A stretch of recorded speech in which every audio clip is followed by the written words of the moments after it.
I think if I say that this war has been started by elites, you probably agree with me.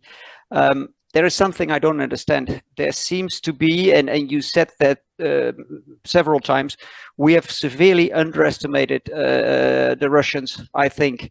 Do you have any idea how this? I mean, I'm an intelligence officer, and I was a good one. Um, I know that those elites we're talking about have better people than almost any army in the world. How could we have been mistaken so much in Russia's capabilities in Ukraine? Do you have any idea?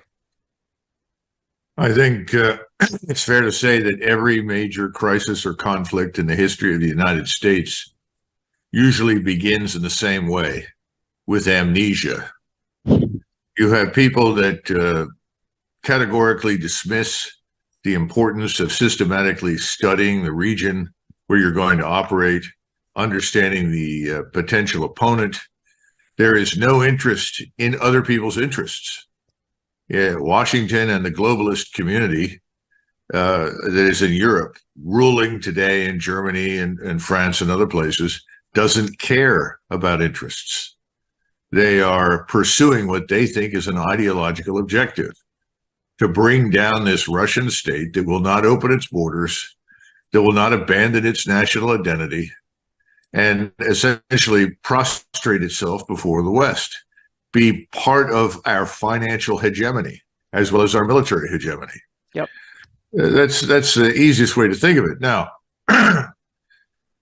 you're raising an important point. Somebody somewhere along the line must have had some sense and said, wait a minute, what is your real objective? And they say, well, the real objective is to harm Russia, bring down Putin.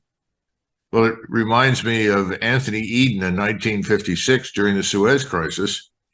He told Field Marshal Montgomery, who then I think was the chief of the Imperial General Staff, or perhaps he'd already retired at that stage. He said, we're going to go into Egypt. And Montgomery said, why? For what purpose? And he said, to knock Nasser off his perch. And Montgomery said, well, that's absurd. Doesn't make any sense. You know, how do you plan to achieve that? What are you trying to create in the country? Chaos, civil disorder? You want it to disintegrate? Because those are real possibilities based upon what you've just said. And let's set aside a minute whether or not it's actually attainable. Why would the rest of the world sit there while you did this?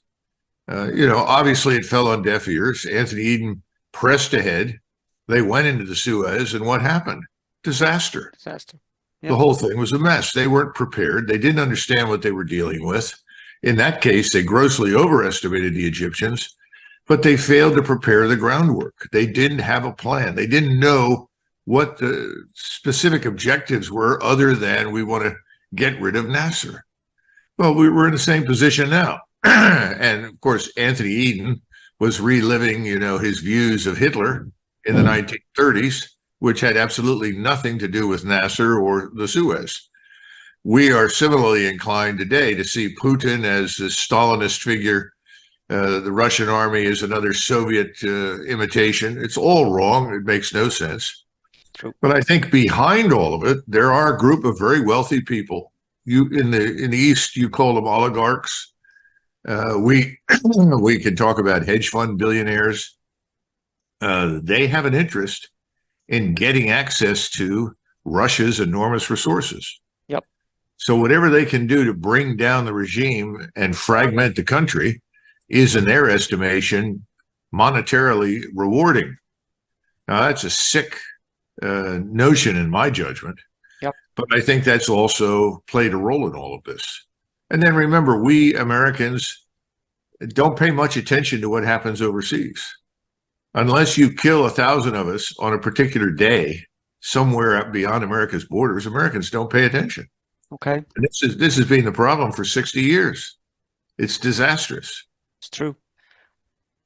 Because what's happening right now is that we're completely depleting NATO, I think.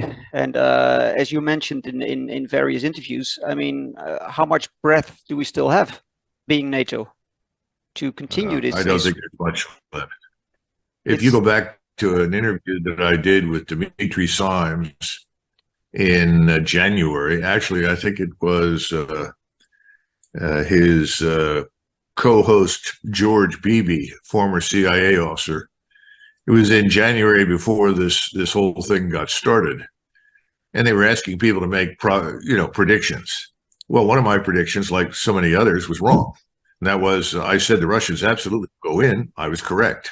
I said that by the time this is over, NATO will collapse. I said that in January of 2022. Mm-hmm. The one thing that I got wrong, and I think a lot of us did, was that the Russians would go in as carefully, deliberately, and slowly and cautiously as turned out to be the case. Yep. Of course, we were not on receipt of the Russian General Staff's instructions from the president. And Putin, who really didn't want a war, who is really trying to do something that you should never do as a head of state, which is, quote unquote, send signals. He was trying to signal the West. He had no idea how corrupt and venal the globalist elites dominating Europe and the United States really were, and how absolutely outrageously hostile they were. I don't think he ever anticipated that. He thought that once this got started, that people would stand up and say, look, we don't want a war in Europe.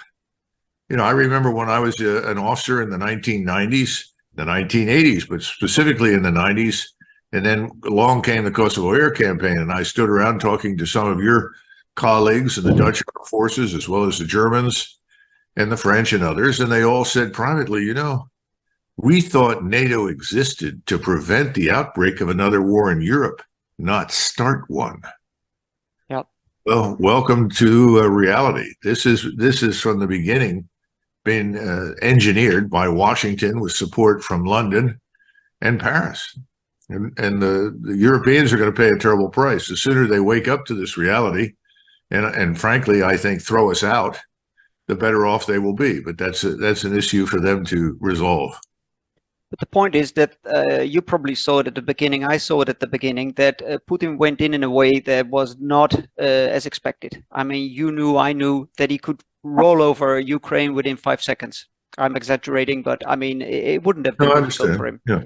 And he didn't. So that was, as you say, like signaling, like this is not what I want.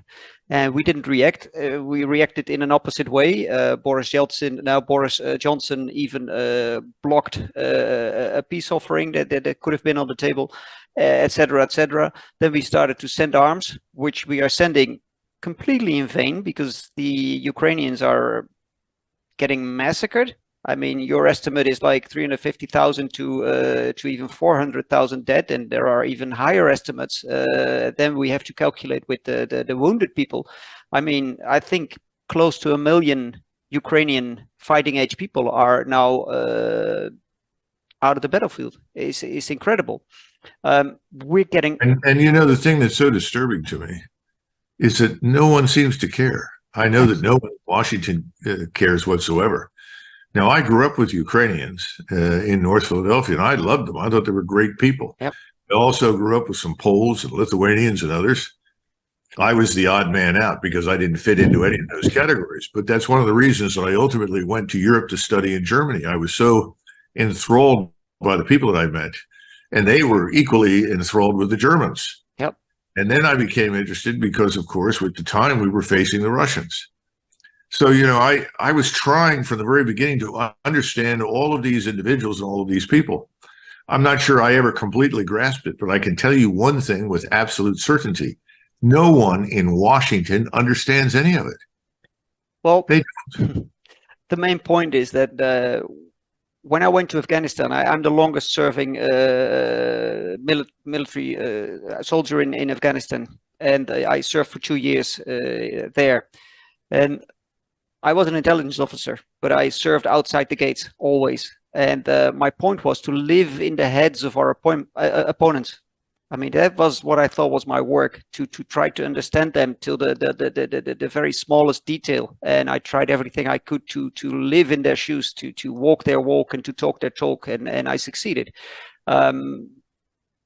That way I could properly inform my superiors, which was my job. Right now, I see the exact opposite. So I completely agree with you. We completely don't understand Russian culture and Russian despotism and Russian whatever is there. We simply don't understand it, and we're eating ourselves at this moment. But you mentioned Poland, and in an interview I saw with you, you said something in the gist of what's NATO is doing right now hinges on what the Polish government is doing. Could you elaborate a little bit on that? Well, the government in Warsaw has been very hostile to Russia from the first moment. And they are caught up in this emotional hysteria that on the one hand, Russia is evil and any Russian has to be destroyed. And on the other hand, they see themselves as the inevitable imperial masters of much of Ukraine and Belarusia. I think that's falling apart right now. In fact, I received some information this morning from my friends in Poland telling me that 52% of Poles have now essentially said, we want nothing to do with the war in Ukraine. Okay. Some say, well, we'll send support and assistance. But our real interest in Poland right now is to get millions of Ukrainians out of Poland. Okay. So that's a big change. So I think it's going to be very hard now for the Poles to be an American stalking horse. Because effectively, that's what we tried to do with Ukraine. They were a stalking horse. Let's push and push and push, see how far we can go to the border with Russia. And if we can put troops and missiles and equipment out there in the east that will threaten Russia, that's a good thing. Then we can bully Russia. We forgot we weren't dealing with Iraq. We weren't dealing with any of these sort of artificial constructs as opposed to real nation states. Russia is a real place. So, now we're paying a terrible price, but I think we're learning, and I think Americans are learning because they look and they say, we have so many people in the United States who need help and support. Why are we sending billions to Ukraine? It's a very simplistic formula, but it's working. Yep, see your point. What will Russia do?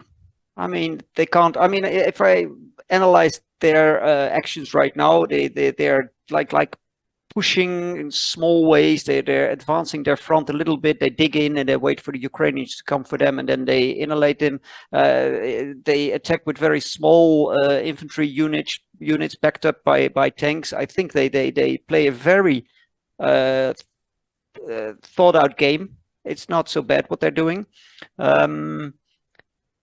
What will be the decisive moment that Putin says, this is it? Because I read the statements from the Felicius, what was it, the meeting, the NATO meeting we just had, and NATO is still on the same as the same point of view, like Russia's bad and we only accept a total retreat, and that will not happen. So in your opinion, where in the end will this lead? Will they march on to Poland, or I mean, do you see any perspective here? Well, keep in mind that the last thing that Vladimir Putin wants is to govern Ukrainians. So he'd rather not cross that river and march west. That was never his plan. No. Nope. If you look at the areas where the Russian forces are currently sitting, those are historically Russian areas, and that's where the Russian speakers live. Yep. He has always said that Kharkov and Odessa would once again be Russian cities. Mm-hmm. So I think that will happen. There's no question about that. I think at the same time, he's watching to see what the West is going to do. He sees Scholz in Berlin in an extremely fragile position. Scholz has an approval rating of about 31%. The German electorate says it wants a new government. I think the Germans have finally discovered that they're not only headed into a deep recession, but they're being deindustrialized. Their scientific industrial power is being destroyed. And again, the Germans are saying, well, we were never really consulted, were we?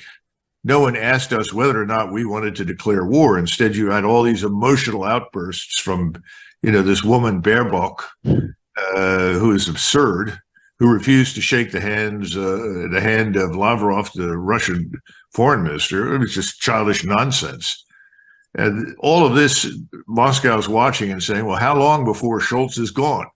How long before Macron is gone? If they can get rid, I'm saying the Europeans, if they can get rid of those two, then I think you may have some governments that will come forward and say that's enough. Yep. And then you have Washington, and Washington is stuck in a swamp of its own creation. No one wants to retreat from ridiculous statements and policy positions. No one wants to step forward and say, this was a real mistake. By the way, we lied to you, and we've been lying to you for months. Right now there are 37 Ukrainian brigades, we think roughly 37, all along the defensive line from the southeast, I would say, to the northeast. We think the Ukrainians may have 6 brigades in reserve. 6 brigades amounts to 24,000. A little over 100,000 Ukrainians sitting in these defensive positions where obviously they are being hammered on a routine basis and dying every day. At the same time, the Russians have 300,000 troops in reserve. And Putin has always been reluctant to commit that reserve and bring this to a rapid close because he's afraid that we will then suddenly convince everyone in NATO to go into Western Ukraine. And if that happens, then he's got a war in his hands that he really never wanted, but he is then compelled to win it. Yep. Can't back away. He can't allow this rump state that may emerge from this experience to be part of NATO. From the very beginning, Ukraine should have been neutral, had no business being part of NATO. He knows that. So I think it's really a matter for decision by Vladimir Putin. And I think he's watching all of these things before he commits forces. And lastly, and I know a lot of people don't believe this, but this is true, he doesn't want to kill any more Ukrainians. They are Slavs and Orthodox Christian Slavs. He's not interested in killing them. I agree. I predicted a long time ago that more or less what you're saying right now, he would consent to the eastern part of Ukraine, but then what with the western part of Ukraine? I mean, he would still demand neutrality of that part of Ukraine. And as I read the last statement of NATO, they're clearly not willing to give him that. So that puts us in a very difficult position. Then I'm with you. Putin doesn't want this war. He doesn't want to kill Ukrainians. He wants to end this yesterday, but obviously he can't. Just to jump to another topic, I mean, the Netherlands were running front to now deliver F-16s to Ukraine. They have not yet been delivered. They have been promised. Denmark did the same. Will that impress Putin in any way? No. He knows that those F-16s, without airborne warning and control systems, these are the aircraft with extraordinary communications capability and radars. They're the ones that target for all of the aircraft. You're talking about a very complex operation. So this is not going to arrive before this comes to an end, in my judgment. It's not going to change anything. I think it's very foolish. So do I. First of all, they have to train the pilots, of course, which they will do after they have had a course of 1 month to learn to speak English, which I think is ridiculous. It's true. I'm not joking here. But then we need all the support for those F-16s, and they don't even have a runway long enough to facilitate those aircraft. So these are as well completely ridiculous decisions. I think you said it somewhere that the military genius have been put out of this operation. It's now politicians that decide, and there are no military people any longer involved. Well, I would be careful not to absolve the senior military leaders of responsibility for the debacle. There were lots of senior officers in NATO, American and British, and possibly others who had very crazy ideas about how to fight. They are living, unfortunately, from what I've seen in the last year of World War II, which they don't even understand. You know, what we're seeing is something very similar to what happened to the Germans in the last year of the war. Yeah. Something which Rommel tried very hard to persuade people of, and they wouldn't listen. And that was very simply the following. They didn't have adequate air and missile defenses. And so their armor formations, if they were discovered, were absolutely destroyed by air power, air supremacy, by thousands upon thousands of fighters and bombers. So this is what the Ukrainians face. They don't have the air and missile defense to protect their forces on the ground. So they're in a hopeless position. They are still alive at all because the Russians have chosen not to attack. But when they do, this will be over, I suspect. I just, again, I think Putin is being careful, but he's also looking for opportunity. The thing I worry about is that we will be stupid and think that his reluctance to attack and end this on purely military terms is a sign of weakness. It's not. I'm with you. The decision of the US to deliver cluster weapons, will that affect, I mean, you said something about that Great Britain, at least, and France and Germany were now like getting a little bit reluctant about that, which will lead probably, hopefully, to some sort of division within NATO. What do you think about that? Well, my own experience with cluster munitions is that they're very effective against soft targets, human beings, wheeled vehicles, wheeled armor. They have no impact whatsoever on tanks and other heavy equipment. And they're a nuisance because about 10 to 15% of the time you have duds. That means that you've got to go out and police these things after it's over. And I saw there were many, many injuries after the Gulf War because children, Arabs, went out there and didn't know what they were dealing with and were harmed. And I think that's one of the reasons everybody said, well, this is not worth the investment. We can do business better. But remember, we'd run out of artillery ammunition. Yep. We don't have the scientific industrial base that we once did. We don't have a surge capacity. And then you claim, and you're right, I mean, Russia changed quickly into like a war economy, and they are supplying themselves in a great manner. They're even, as far as I know, right now using kamikaze drones to attack the infantry, Ukrainian infantry. They have unlimited artillery shells, I think they have, and then they have their Kinzhal rockets that they up-produced. Any shortages there? Well, it's similar to Napoleon when he arrived at Borodino, who was stunned by the fact that the Russian army at Borodino outside of Moscow had more artillery than he did. He was used to encountering opposing forces that had less artillery than he did and didn't know how to employ it. Well, the Russians knew how to do that. All I'm trying to say is that every conceivable miscalculation based on prejudice, stupidity, bad assumptions, emotion, hostility by this small elite that's in charge. Because remember, the average American could care less. The average American has been told, oh, Russians are bad. We've been hearing that for 60 years. Yep. Now, that's nonsense now. That Russia changed profoundly in the 90s and is absolutely not the Soviet state that it once was. But again, nobody hears that. What do you think because we talked about the divisions that the Ukrainians still have. What do you think amounts to the total force of Ukrainians that are now combat ready? Well, again, if you have 37 brigades stretched over several hundred kilometers, and each of those brigades is undoubtedly under strength, they're not at full strength. Nope. The only full strength brigades may be the 6 or 7 still in reserve. So let's overestimate their capability and say that they've got 28,000 troops that can still fight, that are well equipped, and that are sitting in reserve. But again, what's their air and missile defense? It's almost non-existent. It's gone. You can't fight that way. It's suicide. And then there's another thing that more and more troops are reserves. I mean, the hardcore veterans, they're quite limited because they've mostly died, and so most of those brigades exist of reserve personnel. Am I right? Oh, I think so. And a large numbers of them are over 40. Yeah. There are people out there over 50.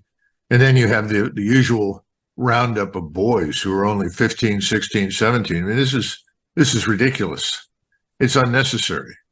It should stop. We could stop it. Washington could stop all of this. But egos are too large. And no one wants to admit, oh, I was wrong. So thousands of Ukrainians have to die. I keep asking, how many more Ukrainians have to die pointlessly before we put an end to this? I guess more. Yeah, because if the Dutch government promises F-16s for after the winter, they're planning on a prolongation of this madness for at least half a year. And it's very hard to see full-grown politicians talk about this war as if it's a Disney production. Is horrible. Do you see any? That's a good analogy. That's a very good analogy, a Disney production, because that's about what it means to them. They have no idea what they're dealing with. You have 60,000 plus amputees. Oh man, it's insane. Yeah. Yeah, it's ridiculous, and it's going on, and they don't stand a chance at all. Is there anything in your mind that could lead to a solution? I mean, just thinking out of the box, what could we do? I've suggested that we suspend all aid immediately, to all military aid, and that we convene some sort of negotiating talks somewhere, neutral ground, wherever anybody wants it, and try to find out, first of all, what is it that the Russians want? You know, we've never listened to the Russians. We come in, just as we did with the Chinese a couple of years ago, and these ideologues who think that they have the world by the tail and that the whole world should bow down and worship them because they're the globalist elites. They want the world without borders, the world with, out the rule of law, whatever it is that they want. And they think that they can bully, and they can't. So I don't know what we can do in the short run. You'd have to sweep the government out of power. We have no means of doing that. We have this process that's very different from your own. Definitely, these people need to go, and I think they know that probably by 2024, the end of it, if we get that far without, more serious crises, that they'll be out of power. They'll be finished. But you have a different system. You have a parliamentary system, so you can rid yourself of these disasters quite quickly. No, you can't, because the elites control the media. So, but you got to get people to stop believing the media. I know it. That's what I'm trying. It's my job to create a new kind of media, but it's very difficult. I mean, what's happening in Europe right now, and you probably saw that in the news, that all these countries like Spain and Italy and recently Sweden, and they choose a right-wing government, but basically it's the same. It's the same way of politics. They all apply to the 2030 agenda. It's all the same, but it's new faces and nothing changes. So you have to make a shift for system politics. You have to. I think you hit something that's very important. We have the same problem here. The faces change, but the policies don't. Now, I also laugh at this far right business. There's nothing far right about the AfD or any of these parties. It's crazy nonsense. It may be that we all have to go through turmoil. In other words, one or two more governments. Look at Britain. How many prime ministers have they had? This man Sunak's not going to last much longer. The situation over there is catastrophic. Yep. Britain is sinking into poverty, for God's sakes. I lived there for a year. It's unbelievable. So this isn't going to last, and we may have to go through turnover, and then it will end. I think by then we shall probably have pulled out. We are not going to stay everywhere around the globe forever. And now that's what the globalists would like. They think the world is their oyster, and it's nonsense. What I'm afraid of is the whole digitalization of the world. I mean, there will be a time soon, especially in Europe, where we are no longer free to even, we will adopt to the same system as in China. They're trying very hard, which is a different warfare that's going on. And whatever is happening in Ukraine keeps our attention there, while it should be on what's really happening in Europe. And it won't last long before we will find ourselves in a digital prison from which there will be. Well, remember that the culture in China is different. Mm-hmm. People all the time are trying to make China into a big boogeyman. The truth is, it's a Confucian society. Conformity is the law. Social behavior is driven by conformity. Yeah. Not very different in Korea and in Japan. If you look at the probability of a conviction of a crime in a court in China, it's about 99%. Well, it's about 99% in Japan, 99% in Vietnam. Of course, in North Korea, it's 100%. But, my point is these nations are very similar. This kind of thing works for them. The population supports it. We don't. I don't think we do. I know very well that my ancestors would roil at this sort of thing. I know. So this is a real danger to us, and we have to deal with it, because these people, you're right, these globalists in power, if they can create some sort of surveillance system and then punish anybody who says or does anything they don't like, is real.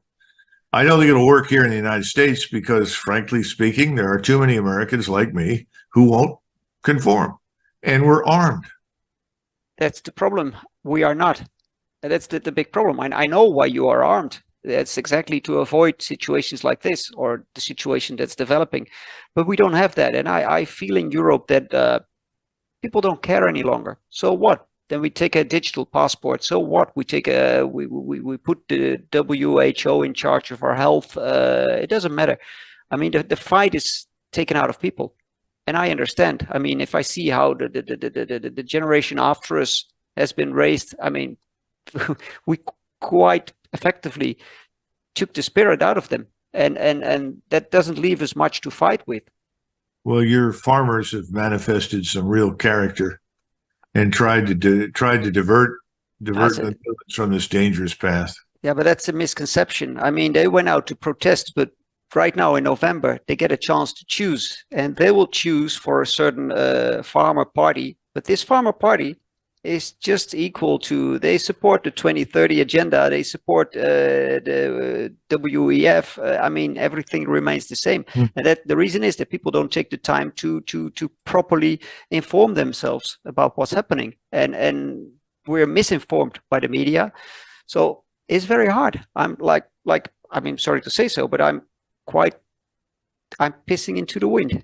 I mean, the people. Well, there are many Americans who worry about the same thing. I am more optimistic here. Okay. Because I think there are still lots of Americans, at least 70, 80 million of us, who absolutely will not conform to this nonsense. I don't know what the situation is in Europe. I am encouraged by some of the things I've seen in France. And I have always recalled Metternich, the great foreign minister of Austria, who said, when someone in Paris sneezes, Europe catches a cold. I am hopeful that the French, strangely enough, may be the catalyst for change. Yeah, could very well be so. It's let's hope for it. I'm very thankful for you to have taken the time to talk to me. We have people committed to outcomes who disregard the process that could facilitate the outcome or could reveal that the outcome is impossible. So it's outcome over process. Who's going to stand up and say, well, that's ridiculous, can't be done? And I think that's our biggest problem, particularly for people in uniform. And there are too many people in uniform that have swallowed the Kool-Aid, this crazy ideology. I run into people, all the Russians of this. I said, have you been to Russia? Now, I haven't been in Russia since 2001, but it was very clear to me in 2001 that this Russia had a lot more in common with the Russia of Nicholas I or Nicholas II or Alexander II than it did with the Soviet Union. And I found that very reassuring. And, Solzhenitsyn said, the Russian soul belongs to God, not to the state. And I really like that formulation. And I wish Americans and Europeans would adopt it and make it clear the state doesn't own us. They don't own our children. They don't own anything.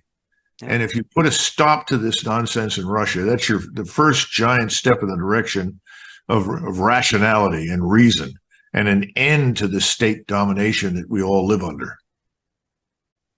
Well, we simply don't seem to learn from our mistakes. I mean, the Dutch military in Afghanistan, for example, they made a huge clusterfuck of it. I mean, it was horrible what they did. They bombed the hell out of people for nothing, just by not understanding the Afghan people. I mean, as you say, it was an outcome-driven mission.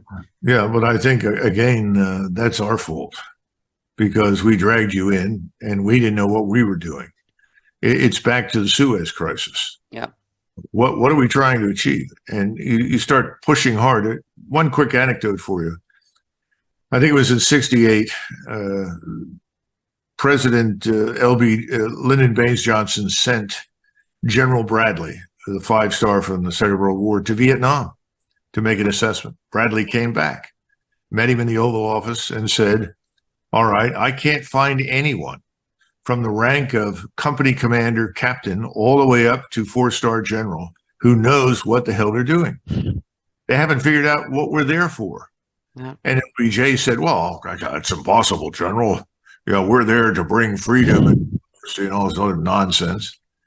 And finally, he said, well, listen, that's not good enough. We need a tangible, concrete objective. So he took a legal pad and a pen and said, here, Mr. President, write the mission and write the objective. And Johnson sat there and said, well, this is going to take me a long time. He said, if you can't do it quickly, get out.